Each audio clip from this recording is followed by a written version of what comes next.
Item ಯಾವುದೇ ಇರಲಿ try ಮಾಡಿ ಆಚಿ ಚಿಕನ್ ಮಸಾಲಾ.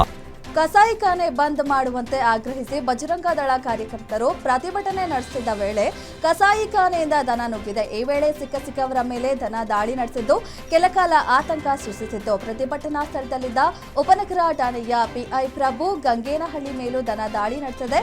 ಗುದ್ದಿದ ರಭಸಕ್ಕೆ ಮುಖ ಸೇರಿದಂತೆ ದೇಹದ ಹಲವೆಡೆ ಗಾಯಗಳಾಗಿವೆ. ತಕ್ಷಣ ಅವರನ್ನ ಜಿಲ್ಲಾ ಆಸ್ಪತ್ರೆಗೆ ದಾಖಲಿಸಿ ಚಿಕಿತ್ಸೆ ನೀಡಲಾಗಿದೆ. ಘಟನೆ ಹಿನ್ನೆಲೆ ಪೊಲೀಸ್ ಇಲಾಖೆ ಎಚ್ಚರಿಕೆಯಿಂದ ಪರಿಸ್ಥಿತಿಯನ್ನ ನಿಯಂತ್ರಣಕ್ಕೆ ತಂದರು.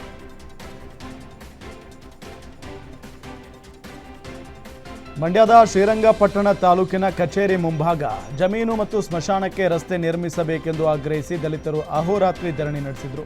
ಸುಮಾರು 30 ಕುಟುಂಬಗಳ ರೈತರ ಜಮೀನಿಗೆ ರಸ್ತೆ ಸೌಲಭ್ಯ ಇಲ್ಲದ ಹಿನ್ನೆಲೆ ಗ್ರಾಮಸ್ಥರು ಮತ್ತು ದಲಿತ ಸಂಘರ್ಷ ಸಮಿತಿ ಸಂಘಟನೆಯ ಮುಖಂಡರು ಸೇರಿದಂತೆ ಪ್ರತಿಭಟನೆ ನಡೆಸಿದರು. ಜಮೀನು ಮತ್ತು ಸ್ಮಶಾನಕ್ಕೆ ರಸ್ತೆ ನಿರ್ಮಿಸಿ ಕೊಡುವಂತೆ ಆಗ್ರಹಿಸಿದ ಪ್ರತಿಭಟನಾಕಾರರು ಧಿಕ್ಕಾರ ಕೂಗಿ ಆಕ್ರೋಶ ವ್ಯಕ್ತಪಡಿಸಿದರು. ಸಮಸ್ಯೆಗೆ ಶಾಶ್ವತ ಪರಿಹಾರ ಸಿಗುವವರೆಗೂ ಹೋರಾಟ ಹಿಂತೆಗೆದುಕೊಳ್ಳೋದಿಲ್ಲ ಅಂತ ಗ್ರಾಮಸ್ಥರು ಎಚ್ಚರಿಕೆ ಕೊಟ್ಟಿದ್ದಾರೆ.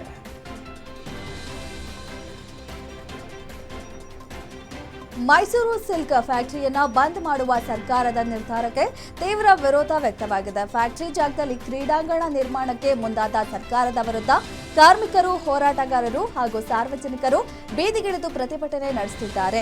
ಸುಮಾರು 190ಕ್ಕೂ ಹೆಚ್ಚು ಮಹಿಳೆಯರು ಸೇರಿದಂತೆ 200ಕ್ಕೂ ಅಧಿಕ ಕುಟುಂಬಗಳಿಗೆ ಈ ಸಂಸ್ಥೆ ಜೀವನಾಡಿಯಾಗಿದ್ದು, ಫ್ಯಾಕ್ಟರಿ ಬಂದ್ ಮಾಡುವ ನಿರ್ಧಾರದಿಂದ ಅವರ ಜೀವನೋಪಾಯಕ್ಕೆ ಹೊಡೆತ ಬೀಳಲಿದೆ ಎಂಬ ಆತಂಕ ವ್ಯಕ್ತವಾಗಿದೆ. ಇದಲ್ಲದೆ ಸಂಸದ ಯದುವೀರ್ ಕೃಷ್ಣರಾಜ ಒಡೆಯರ್ ಕೂಡ ಫ್ಯಾಕ್ಟರಿ ಉಳಿಸುವಂತೆ ಸರ್ಕಾರಕ್ಕೆ ಮನವಿ ಮಾಡಿದ್ದಾರೆ. ತುಮಕೂರಿನ ಕಳ್ಳಂಬೆಳ್ಳ ಬಳಿಯ ಜ್ಯುವೆಲರಿ ಅಂಗಡಿಯಲ್ಲಿ ದರೋಡೆ ನಡೆಸಿದ ಗ್ಯಾಂಗನ್ನ ಸ್ಥಳೀಯರು ಸಿನಿಮಾ ಸ್ಟೈಲ್ನಲ್ಲಿ ಬೆನ್ನಟ್ಟಿದ್ದಾರೆ. ಆರೋಪಿಗಳು ಬೊಲೆರೋ ಜೀಪ್ನಲ್ಲಿ ಪರಾರಿಯಾಗಿದ್ದ ವೇಳೆ ಸ್ಥಳೀಯರು ಪೊಲೀಸ್ನವರಿಗೆ ಮಾಹಿತಿ ನೀಡಿ ಕಾರನ್ನ ಬೆನ್ನಟ್ಟಿದ್ರು. ತಾವರೆಕೆರೆ ಸಮೀಪದ ರಾಷ್ಟ್ರೀಯ ಹೆದ್ದಾರಿಯಲ್ಲಿ ಸಾಗ್ತಿದ್ದ ಗ್ಯಾಂಗನ್ನ ಸ್ಥಳೀಯರು ಚೇಸ್ ಮಾಡಿದ್ದಾರೆ. ಬಳಿಕ ತಾವರೆಕೆರೆ ಸಮೀಪ ಹೆದ್ದಾರಿ ತಾತ್ಕಾಲಿಕವಾಗಿ ಬಂದ್ ಮಾಡಿದ್ರು. ಈ ನಡುವೆ ಭುವನಹಳ್ಳಿ ಬಳಿ ಸರ್ವಿಸ್ ರಸ್ತೆಯಿಂದ ಅರಣ್ಯ ಪ್ರದೇಶಕ್ಕೆ ನುಗ್ಗಿದ್ದ ಗ್ಯಾಂಗ್ ಕಾಡಿನ ಮಧ್ಯೆ ಕಾರನ್ನ ನಿಲ್ಲಿಸಿ ಪರಾರಿಗೆ ಯತ್ನಿಸಿತ್ತು. ಆದರೆ ಪೊಲೀಸರು ತಕ್ಷಣ ಕಾರ್ಯಾಚರಣೆ ನಡೆಸಿ ಆರೋಪಿಗಳನ್ನ ಅರೆಸ್ಟ್ ಮಾಡುವಲ್ಲಿ ಯಶಸ್ವಿಯಾಗಿದ್ದಾರೆ.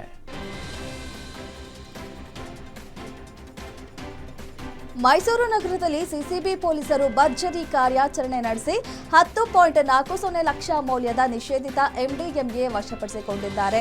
ಬೆಂಗಳೂರು ಮೂಲದ ನುಹೇದ್ ಖಾನ್, ಪೆಡ್ಲರ್ ಜಾವಿದ್ ಅಹಮದ್, ಜಿಯಾವುಲ್ಲಾ ಮತ್ತು ಸುಹೇಲ್ ಪಾಷಾ ಬಂಧಿತ ಆರೋಪಿಗಳು ನಗರದಲ್ಲಿ ಉಮರ್ ಖಾಯಂ ರಸ್ತೆ ಬಳಿಯ ರಸ್ತೆಗಳಲ್ಲಿ ಮಾದಕ ವಸ್ತು ಮಾರಾಟ ಮಾಡಲು ಯತ್ನಿಸುತ್ತಿದ್ದ ವೇಳೆ ಪೊಲೀಸರ ಬಲೆಗೆ ಬಿದ್ದಿದ್ದಾರೆ.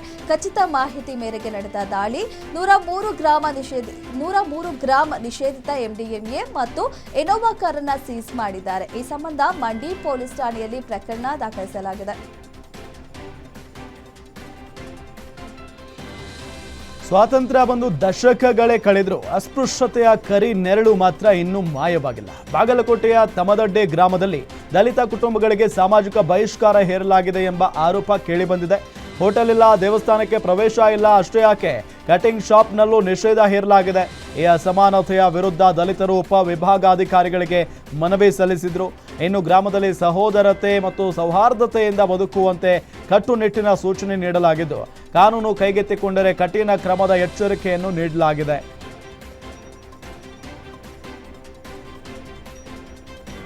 ವಾಣಿಜ್ಯ ನಗರಿ ಹುಬ್ಬಳ್ಳಿ ಇದೇ ಮೊದಲ ಬಾರಿಗೆ ಐತಿಹಾಸಿಕ ಕ್ಷಣಕ್ಕೆ ಸಾಕ್ಷಿಯಾಗಲು ಸಜ್ಜಾಗಿದೆ. ಪ್ರತಿಷ್ಠಿತ ರಣಜಿ ಟ್ರೋಫಿ ಫೈನಲ್ ಪಂದ್ಯವು ಹುಬ್ಬಳ್ಳಿಯ ಕೆಸಿಎ ಸ್ಟೇಡಿಯಂನಲ್ಲಿ ನಡೆಯಲಿದ್ದು ಕ್ರಿಕೆಟ್ ಪ್ರೇಮಿಗಳಲ್ಲಿ ಉತ್ಸಾಹ ಹೆಚ್ಚಿಸಿದೆ. ಫೈನಲ್ ಪಂದ್ಯದಲ್ಲಿ ಕರ್ನಾಟಕ ಕ್ರಿಕೆಟ್ ತಂಡ ಮತ್ತು ಜಮ್ಮು ಮತ್ತು ಕಾಶ್ಮೀರ ಕ್ರಿಕೆಟ್ ತಂಡ ಮುಖಾಮುಖಿಯಾಗಲಿವೆ. ಪಂದ್ಯಕ್ಕಾಗಿ ಕೆಸಿಎ ಸ್ಟೇಡಿಯಂನಲ್ಲಿ ಭರದ ಸಿದ್ಧತೆ ನಡೆದಿದೆ. ಎರಡು ತಂಡಗಳ ಅಭ್ಯಾಸಕ್ಕಾಗಿ ಮೈದಾನದಲ್ಲಿ ವಿಶೇಷ ವ್ಯವಸ್ಥೆ ಮಾಡಲಾಗಿದೆ. ಆಟಗಾರರ ಆಗಮನದ ಹಿನ್ನೆಲೆ ಕ್ರೀಡಾಂಗಣ ಹಾಗೂ ಸುತ್ತಮುತ್ತಲಿನ ಪ್ರದೇಶಗಳಲ್ಲಿ ಸೂಕ್ತ ಪೊಲೀಸ್ ಭದ್ರತೆ ಒದಗಿಸಲಾಗಿದೆ. ಹಾಸನದಲ್ಲಿ ಬಿಜೆಪಿ ಮುಖಂಡ ದೇವರಾಜೇಗೌಡ ವಿರುದ್ಧ ಜೀವ ಬೆದರಿಕೆ ಆರೋಪ ಕೇಳಿಬಂದಿದೆ. ಜ್ಯೋತಿ ಎಂಬುವ ಮಹಿಳೆ ವಿಷ ಸೇವಿಸಿ ಆತ್ಮಹತ್ಯೆಗೆ ಯತ್ನಿಸಿದ್ರು. ಘಟನೆ ನಂತರ ಸಂತ್ರಸ್ತ ಮಹಿಳೆಯನ್ನ ಹಾಸನದ ಹಿಮ್ಸ್ ಆಸ್ಪತ್ರೆ ದಾಖಲಿಸಿ ಚಿಕಿತ್ಸೆಯನ್ನು ಆರಂಭಿಸಲಾಗಿದೆ. ನಿನ್ನನ್ನು ಮುಗಿಸ್ತೇನೆ ಅಂತ ಬೆದರಿಕೆ ಹಾಕಿರೋ ಬಗ್ಗೆ ದೂರಿನಲ್ಲಿ ಉಲ್ಲೇಖಿಸಲಾಗಿದೆ. ಈ ಸಂಬಂಧ ಹೊಳೆ ನರಸೀಪುರ ಠಾಣೆಯಲ್ಲಿ ದೇವರಾಜೇಗೌಡ ವಿರುದ್ಧ ದೂರು ದಾಖಲಾಗಿದೆ.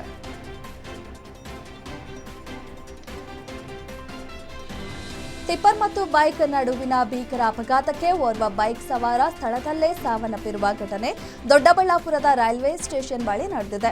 21 ವರ್ಷದ ಮರಿಸ್ವಾಮಿ ಮೃತ ದುರ್ದೈವಿ.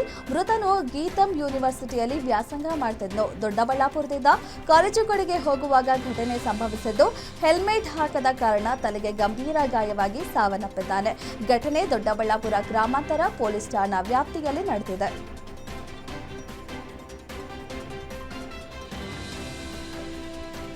ರೈತ ತಿಮ್ಮಪ್ಪಗೆ ಸೇರಿದ 60ಕ್ಕೂ ಹೆಚ್ಚು ತೆಂಗಿನ ಸಸಿಗಳನ್ನು ದುಷ್ಕರ್ಮಿಗಳು ಕಿತ್ತೆಸೆದು ಬೆಂಕಿ ಹಚ್ಚಿ ನಾಶ ಮಾಡಿದ್ದಾರೆ. ಚಿಕ್ಕಮಗಳೂರು ಆಲದಹಳ್ಳಿ ಗ್ರಾಮದಲ್ಲಿ ಆಗಿರುವಂಥ ಘಟನೆ ಇದು. ದುಷ್ಕರ್ಮಿಗಳು ಸಸಿಗಳ ಜೊತೆ ಬೇಲಿ ಕಂಬಗಳನ್ನು ಮುರಿದು ಹಾಕಿ ತೋಟವನ್ನು ಸಂಪೂರ್ಣವಾಗಿ ಹಾಳು ಮಾಡಿದ್ದಾರೆ. ವೈಯಕ್ತಿಕ ದ್ವೇಷದ ಹಿನ್ನೆಲೆ ಈ ಕೃತ್ಯ ನಡೆದಿರುವ ಶಂಕೆ ವ್ಯಕ್ತವಾಗಿದೆ. ಪ್ರಕರಣದ ಸಂಬಂಧ ಚಿಕ್ಕಮಗಳೂರು ಜಿಲ್ಲೆ ಬೀರೂರು ಪೊಲೀಸ್ ಠಾಣಾ ವ್ಯಾಪ್ತಿಯಲ್ಲಿ ಪೊಲೀಸರ ತನಿಖೆ ಮುಂದುವರಿತಾ ಇದೆ.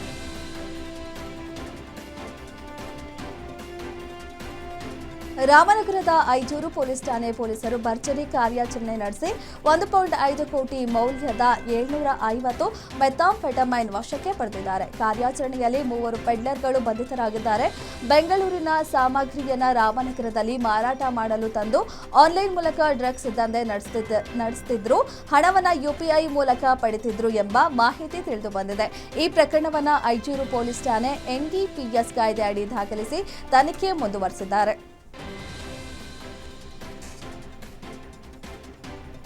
ಮಂಡ್ಯ ನಗರದ ರಸ್ತೆಗಳ ಬಳಿ ತ್ಯಾಜ್ಯ ಸಮಸ್ಯೆ ಹೆಚ್ಚಾಗಿದ್ದು, ಸಮರ್ಪಕ ಕಸ ವಿಲೇವಾರಿ ವ್ಯವಸ್ಥೆಯ ಕೊರತೆಯಿಂದ ರಸ್ತೆಗಳು ಅಡ್ಡಿಯಾಗಿದೆ.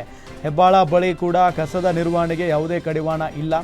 ಕೆಲ ಸ್ಥಳಗಳಲ್ಲಿ ಕನ್ನಡ ಬಾವುಟ ಹಾಗೂ ದೇವರ ಭಾವಚಿತ್ರಗಳನ್ನು ಇರಿಸಿದರೂ ಕಸ ಹಾವಳಿಯು ನಿಲ್ಲದೆ ಚಾಲಕರನ್ನ ಮತ್ತು ಹೆದ್ದಾರಿ ಪ್ರಯಾಣಿಕರನ್ನ ತೊಂದರೆ ಪಡಿಸ್ತಾ ಇದೆ.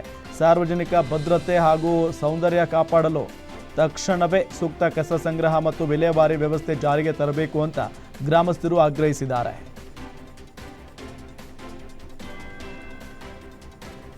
ಚಿಕ್ಕಮಗಳೂರಿನ ಕಡಬಗೆರೆಯಲ್ಲಿ ಕೂಲಿ ಕಾರ್ಮಿಕ ಮಹಿಳೆಯನ್ನ ಬಲಿ ಪಡೆದ ಅಣತಿ ದೂರದಲ್ಲಿ ಮತ್ತೊಂದು ಕಾಡಾನೆ ಪ್ರತ್ಯಕ್ಷವಾಗಿದೆ. ಎಲ್ಲೆಕಲ್ಲು ಕಡಬಗೆರೆ ಬೀಳು ಕೊಪ್ಪದಲ್ಲಿ ಕಾಡಾನೆ ಕಾಣಿಸಿಕೊಂಡಿದ್ದು, ದೈತ್ಯ ಕೋರೆಗಳುಳ್ಳ ಕಾಡಾನೆ ಗ್ರಾಮಸ್ಥರಲ್ಲಿ ಆತಂಕ ಮೂಡಿಸಿದೆ. ಸರ್ಕಾರ ಮತ್ತು ಅರಣ್ಯ ಇಲಾಖೆಯ ವಿರುದ್ಧ ಪ್ರತಿಭಟಿಸುತ್ತಿದ್ದ ರೈತರು ಶಾಶ್ವತ ಪರಿಹಾರಕ್ಕಾಗಿ ಆಗ್ರಹಿಸುತ್ತಿದ್ರು. ಈ ವೇಳೆ ಮತ್ತೊಂದು ಆನೆ ಪ್ರತ್ಯಕ್ಷವಾಗಿದ್ದು, ತೋಟಗಳಿಗೆ ಕೆಲಸಕ್ಕೆ ಹೋಗ್ತಿದ್ದ ಕಾರ್ಮಿಕರು ಹಿಂದೇಟು ಹಾಕ್ತಿದ್ದಾರೆ.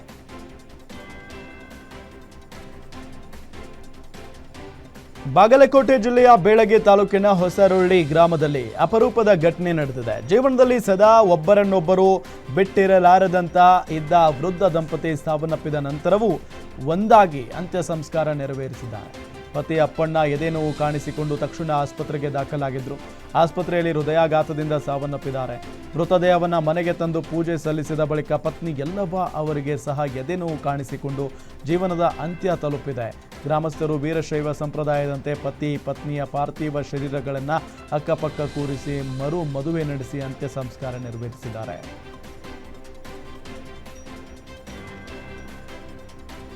ನಟಿ ರಶ್ಮಿಕಾ ಮಂದಣ್ಣ ಮತ್ತು ವಿಜಯ್ ದೇವರಕೊಂಡ ವಿವಾಹ ಅಧಿಕೃತಗೊಂಡಿದ್ದು, ಸ್ವತಃ ರಶ್ಮಿಕಾ ಈ ವಿಷಯ ಖಚಿತಪಡಿಸಿದ್ದಾರೆ. ಮದುವೆಗೆ ಒಟ್ಟು 100 ಮಂದಿಗೆ ಮಾತ್ರ ಆಹ್ವಾನ ನೀಡಲಾಗಿದ್ದು, ಸಿನಿಮಾ ರಂಗದ ತಾರೆಯರು ಮದುವೆಯಲ್ಲಿ ಭಾಗಿಯಾಗಲಿದ್ದಾರೆ. ಫೆಬ್ರವರಿ 26ರಂದು ಉದಯಪುರದ ಐಟಿಸಿ ಹೋಟೆಲ್ನಲ್ಲಿ ಈ ವಿವಾಹ ನಡೆಯುತ್ತಿದೆ. ಇಂದು ಸಂಜೆ ಉದಯಪುರದ ಐಟಿಸಿ ಮೆಮೆಂಟೋಸ್ ಹೋಟೆಲ್ನಲ್ಲಿ ಮೆಹಂದಿ ಕಾರ್ಯಕ್ರಮ ನಡೆಯಲಿದೆ.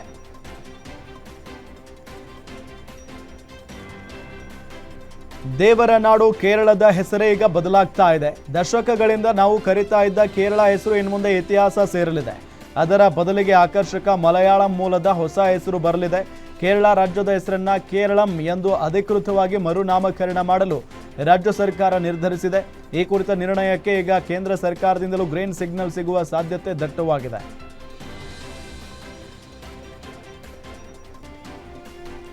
ಇದಾಗಿತ್ತು ಈ ಹೊತ್ತಿನ ವಿಶೇಷ. ಇಷ್ಟೊತ್ತು ಸುದ್ದಿ ಕೊಟ್ಟಿದ್ದು ನಾನು ರಾಮ್ ಬಡ್ಗೇರ್, ನಾನು ಧನುಶ್ರೀ. ನೋಡ್ತಾ ಇರಿ ಗ್ಯಾರಂಟಿ ನ್ಯೂಸ್. ಸುದ್ದಿ ಖಚಿತ, ನ್ಯಾಯ ನಿಶ್ಚಿತ. ನಿಮ್ಮೂರಿನಿಂದ ವಿಶ್ವ ಮಟ್ಟದವರೆಗೆ ರಾಜಕೀಯ, ಸಿನಿಮಾ, ಸ್ಪೋರ್ಟ್ಸ್ ಯಾವ ಸುದ್ದಿಯೂ ಮಿಸ್ ಆಗಲ್ಲ. ಬರೀ ಸುದ್ದಿಯಷ್ಟೇ ಅಲ್ಲ, ಜೊತೆಯಲ್ಲೇ ಇರುತ್ತೆ ವಿಶ್ಲೇಷಣೆ. ಗ್ಯಾರಂಟಿ ನ್ಯೂಸ್ ನ ಸಬ್ಸ್ಕ್ರೈಬ್ ಮಾಡಿ, ಫಾಲೋ ಮಾಡಿ, ಕ್ಷಣ ಕ್ಷಣದ ಅಪ್ಡೇಟ್ಸ್ ಪಡೆಯಿರಿ.